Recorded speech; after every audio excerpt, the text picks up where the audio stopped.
Týmto vás vítam pri ďalšej recenzii hodiniek. Tentokrát pôjde o hodinky Riftiger Artist Photographer, ktoré som objednal samozrejme z Číny za nejakých 170 eur. Hodinky vám prídu takto pekne zabalené.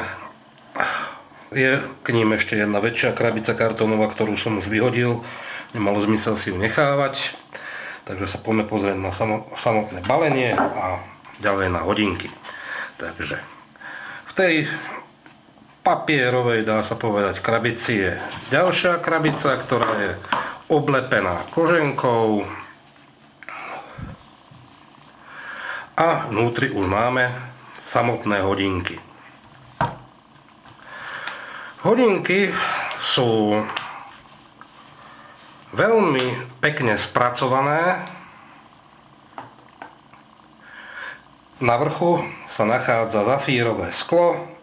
Používam ich už cca 2 mesiace, takže už to mám overené. Hodinky nenesú žiadne známky poškodenia ani po dvojmesačnom nosení na dennej báze. Ďalej, čo tu tak ešte máme? Naľavo sa nachádza dátum, teda komplikácia ukazovateľa dátumu, ktorá ide po krokoch a na konci toho 31.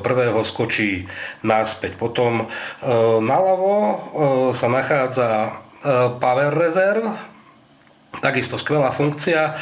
Tieto hodinky majú dĺžku náťahu ako vyše 3 dní, vydržia vážne dlho. Potom na spodku máme, nie je tam turbilón, je to v podstate akoby ďalšia sekundová ručička a potom pod ňou sa nachádza ten nepokoj, jak sa to nazýva. Remienok je, čo ja viem, je na ňom napísané, že je kožený, ale moc tomu neverím.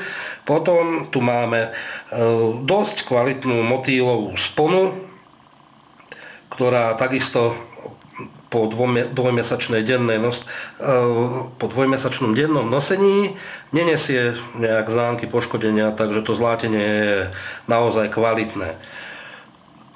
Takisto veľmi pekne vyzerá aj